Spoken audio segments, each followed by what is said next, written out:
መሳሪያውን አንስቼ ወደ እኔ ሮጦ ሲመጣ ወደሱ ወረወርኩት መሳሪያው ሲወረውሮ እሱም መሳሪያውንም አላገኘም ይሄ በጭረፍታ መታኝ ወደኩኝ እኔ ወደ መሳሪያ ቀጥታ ሮጦ ሄደ እሱም ሳያገኝ መሳሪያው ያው ይሄው ራሱ አነሳ መሳሪያውን ከመሬት እዛ በቃ እኔ ተነስቼ መሮጥ ጀመርኩ ከዛ በቃ ሰዎችም ጮሃቴ ሰምቶ መሮጥ ጀመሩ ወደሱ ሲመለስ ያው ተመቷል እሱ ጤና ይስጥልኝ የአፍታ ዜና ቤተሰብ የመላው የኢትዮጵያን ልብ እንባ ያራጨውና መላ ሀገሩን አነጋግሮ የነበረውን ያንን መርዶ ያንን አሰቃቂ የታዋቂው አትሌት ይሄይስ መገደል ቀደም ብለን በአፍታ ዜና ቻናላችን ቀዳሚ ሆነን ለእናንተ ማሰማታችን ይታወሳል ዛሬ ግን በዚያ ሀዘናችን ላይ ሰምቶ ለመቀበል ፍጹም የሚከብደንን ህሊናን የሚያደነዝዝ እጅግ አስደንጋጭና አዲስ ሚስጥር ይዘንላችሁ በድጋሚ ተመልሰናል ይህ መረጃ ከዚህ በፊት ከሰማችሁት ነገር ሁሉ የተለየና የሰው ልጅ ጭካኔ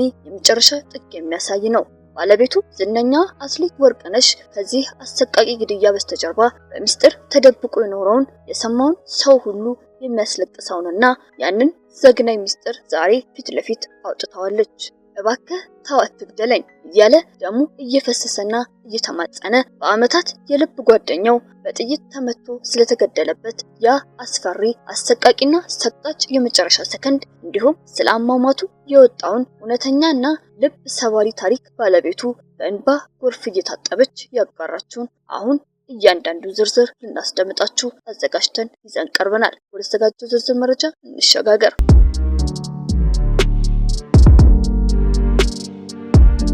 የአፍታ ዜና ቤተሰቦች ዛሬ የምናከፍላችሁ መረጃ እጅግ ልብ የሚሰብር ሰምቶ ለመቀበል የሚከብድና የመላው የኢትዮጵያንን ልብ በእንባ ያጠለቀ አሳዛኝ ሰበር ዜና ነው ታዋቂው አትሌት ይሄይስ በአሳዛኝ ሁኔታ መገደሉን አስመልክቶ ቀደም ሲል በአፍታ ዜና ቻናላችን ቀዳሚ መረጃ ማድረሳችን ይታወሳል አሁን ግን ከዚህ አሰቃቂና አስደንጋጭ ግድያ በስተጀርባ የወጡት አዳዲስ መረጃዎች የሰውን ልጅ ጭካኔ የሚያሳዩና የሰማውን ሁሉ በድንጋጤ አፍስዞ የሚያስቀሩ ሆነዋል እስኪ ቆም ብለን እናስበው በምድር ላይ ከማንኛችንም በላይ የምናምነው አብሮን የበላ አብሮን የጠጣ የልብ ሚስጥራችንን ያወቀ የቅርብ ጓደኛችን አንድ ቀን የሞታችን ወጥመድ ሆኖ ቢጠብቀንስ እባክህ ተው አትግደለኝ እያለ እየተማጸነ በገዛ የቅርብ ጓደኛው በጥይት ተመቶ ስለተገደለበት ያ አስፈሪ የመጨረሻ ሰከንድና ስለ አሟሟቱ የወጣውን አሰቃቂ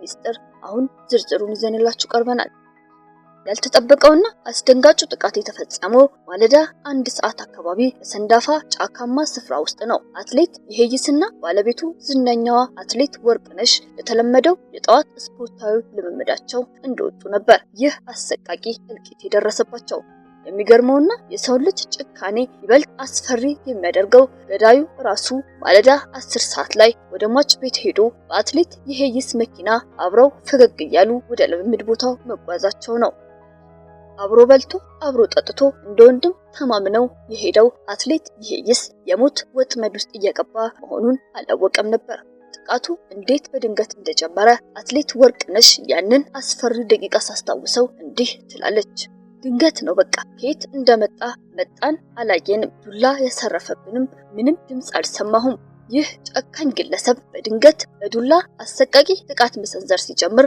አትሌት ይሄይስ ህይወቱን ለማዳንና ባለቤቱን ለመጠበቅ በደም እየታጠበ ከገዳዩ ጋር ከባድ ትግል ያደርጋል በትግሉ መካከል የገዳዩ መሳሪያ ከእጁ ወደቀ ከዛ ቀጥታ እኔ ከመሬት ላይ መሳሪያውን አገኘሁና መሳሪያውን አነሳሁት መሳሪያውን አንስቼ ወደ እኔ ሮጦ ሲመጣ ወደሱ ወረወርኩት መሳሪያውንም ሲወረውረው እሱም መሳሪያውን አላገኘም እኔ ወደ መንደር መሮጥ ጀመርኩኝ ያው ሰው እንዲደርስልኝ ተመልሼ ግን ወደ እሱ ስመለስ በጥይት ተመቷል በማለት ታስታውሳለች አሁን እዚህ ጋር ነው ለየት ያለውና አስደንጋጭን እውነት የምንመለከተው ይህ ወንጀል ተራ የዘርፊያ ወንጀል አይደለም ወይም በመንገድ ላይ በተፈጠረ ጠብ የመጣ አጋጣሚ አይደለም ይህ በአብሮ አደግ ጓደኛ ልብ ውስጥ ለአመታት ተደብቆ የኖረ የበሰበሰና መርዛማ ቅናት የወለደው ጭካኔ ነው ገዳዩና ሟች አትሌት ይሄይስ ለ15 አመታት አብረው በሰፈር ኖረዋል ገዳዩ መኪና ሳይገዛ በፊት የሟችን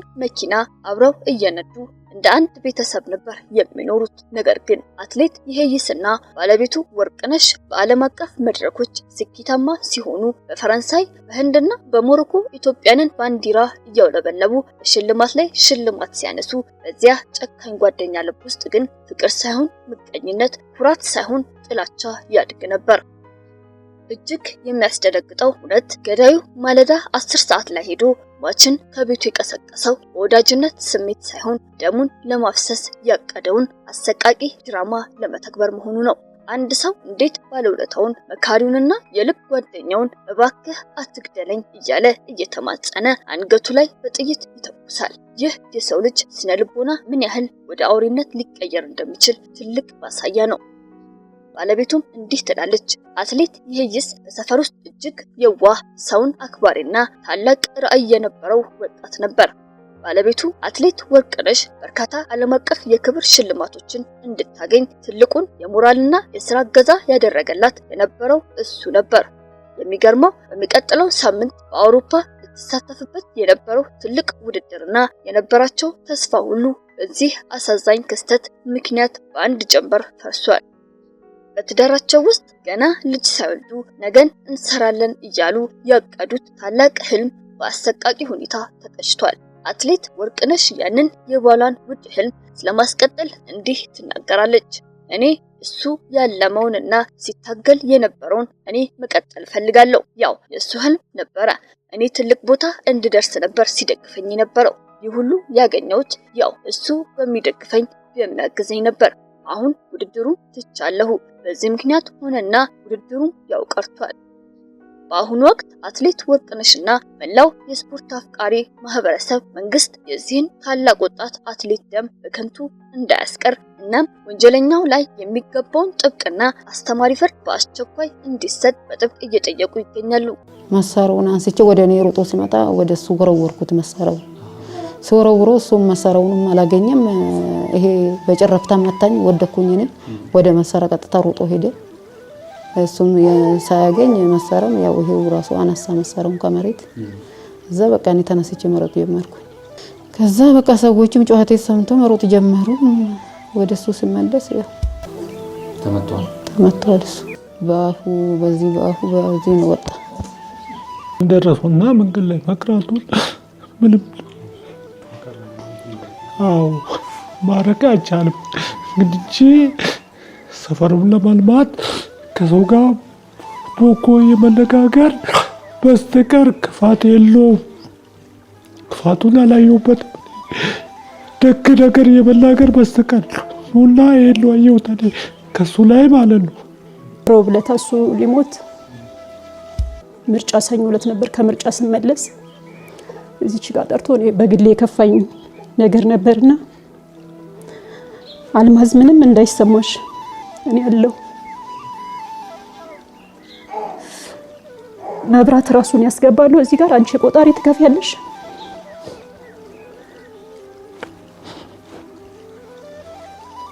እኔ አግዝሻለሁ ብሎ እንባውን እያፈሰሰ ነው ስለ እውነት የመከረኝ።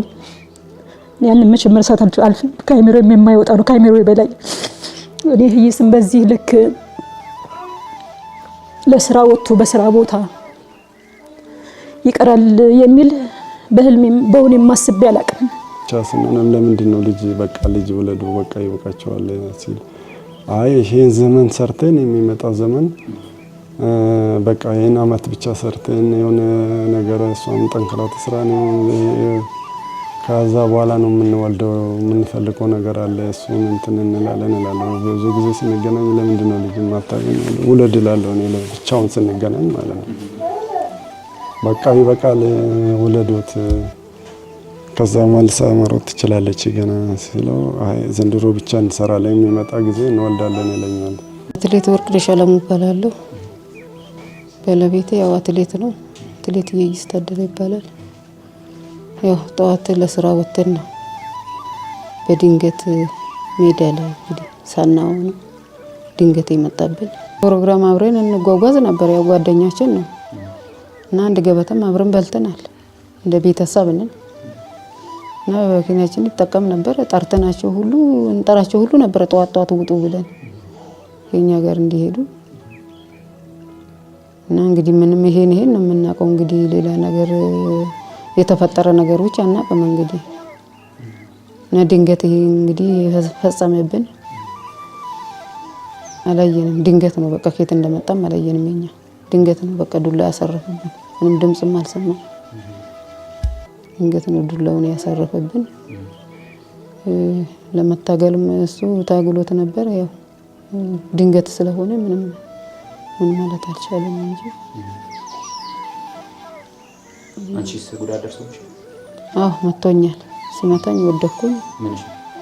ያው አናቴ ሊመታኝ ስል ብቻ እጄን በአናቴ ላይ አድርጌ እጄ ላይ ነው አረፈ። ከዛን በቃ ከዛ ተነስቼ እኔ መጮህ ጀመርኩኝ። እየጮሁ ወደ መንደር መሮጥ ጀመርኩኝ። ያው ሰው እንዲደርስልን በዛ ሰዓት ቶሎ ሰው እንዲደርስልን ነው በቃ የፈለኩት። ምክንያቱም ስለማልችለው ማገላገልም ሆነ እሱንም ምን ማለት ስለማልችል በቃ ሰው እንዲደርስልን ወደ መንደር መሮጥ ጀመርኩኝ። ከዛም በኋላ ነው እንግዲህ መንደር ሁሉ ወጥቶ መሮጥ የጀመረው ማለት ነው። መሳሪያ ይዞ ነበር? ዱላም መሳሪያም ይዞ ነበር። ሁለቱንም ይዟል። ቅድመ በዱላ ነው የጀመረ። እንግዲህ ከዛም በኋላ እሱ ከወደቀ በኋላ ነው እንግዲህ መሳሪያውን የተጠቀመው። ያው ከሱ ጋር ተያያዙ።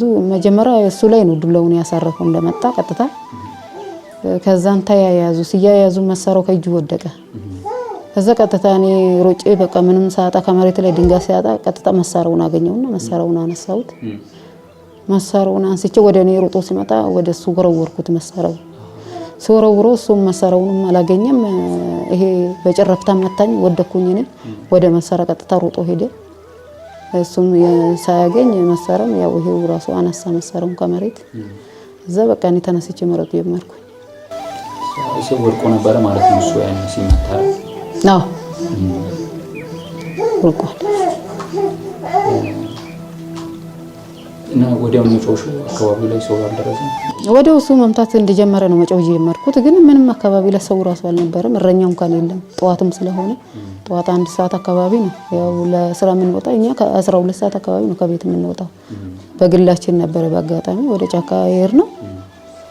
12 ሰዓት ነው ከቤት የምንወጣው። ቢያንስ 1 ሰዓት አካባቢ ይሆናል እንግዲህ በዛ ሰዓት ባላይም 1 ሰዓት አካባቢ ይሆናል። እና ምንም መንገደኛም የለ እረኛው እንኳን አልነበረም በዛ ሰዓት በቃ።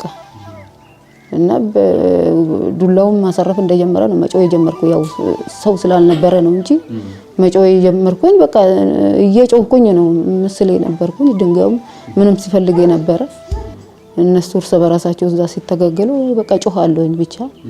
በዛው መሳሪያው ከእጁ ሲወርቅ እንግዲህ መሳሪያውን አንስቼ ወደ እኔ ስሮጥ ወደዛው ወረወርኩኝ። በዛው በቃ በጭርፍታ ሲያሰረፍብኝ እኔ ተነስቼ ብቻ መሮጥ ጀመርኩኝ ወደ መንደር። እንግዲህ ቶሎ የሚደርሱልን ሁሉ መሰለኝ ብቻ ወደ መንደር የሮጥኩት። ከዛ በቃ ሰዎችም ጩኸቴ ሰምተው መሮጥ ጀመሩ። ወደሱ ስመለስ ያው ተመቷል እሱ።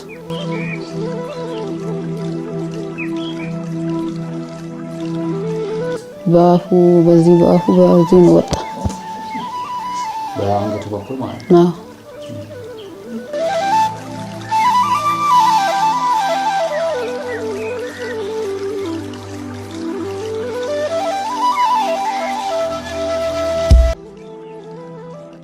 እንግዲህ ያው የሰው ልጅ ኖራሉ ብሎ ነው እንግዲህ ያው የሱ ያለመውንና ሲታገል የነበረውን እኔ መቀጠል ፈልጋለሁ። ያው የሱ ህልምም ይሄ ነበረ። እንግዲህ የሱን ደም እንግዲህ መንግስትና ህዝብ እንዲፈረድ ይፈልጋለሁ። እኔ ለሁሉም ህዝብ ለሁሉም እንደዚህ አይነት ለሚፈጸምባቸው እኔ ብቻም ሳይሆን ብዙዎች ይኖራሉ እና መንግስት የፍርድ እንዲሰጥ ነው የምፈልገው። ደሙ በሜዲያ እንዳይቀር እፈልጋለሁ። ቢያንስ እስከ 7 ሀገር ወጫለሁ። ህዝቡን አመሰግናለሁ።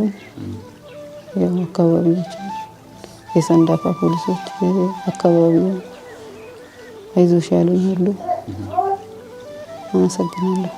ጓደኞቼንም አሰልጣኝንም አመሰግናለሁ። እንግዲህ የቡድን አብረን የምንሰራ ቡድን ልጆች ሁሉ ትላንትና መጥተው የደገፉኝ ሁሉ አመሰግናቸዋለሁ። እኛም በአፍታ ዜና የዚህን አሳዛኝ ክስተት ቀጣይ የፍርድ ቤት እና የወንጀል ምርመራ መረጃዎች በየደቂቃው ወደ እናንተ ማድረሳችን እንቀጥላለን። ለመሆኑ አብሮ በልቶና ጠጥቶ እንደ ወንድም አምኖት እንዲህ አይነት የጭካኔ ክህደት ስለሚፈጽመው ሰዎች ምን ትላላችሁ? ከዚህ የቅናት ሰይጣን ራሳችንን እንዴት መጠበቅ እንችላለን? ፍትህስ ምን መሆን አለበት? ሐሳባችሁን በኮሜንት ላይ አስፈሩልን። ለቻናላችን አዲስ የሆናችሁ ሰብስክራይብ በማድረግ ፈጣን ወቅታዊና ታማኝ መረጃዎችን ሁልጊዜ ያገኙ። ስለተከታተላችሁን እናመሰግናለን።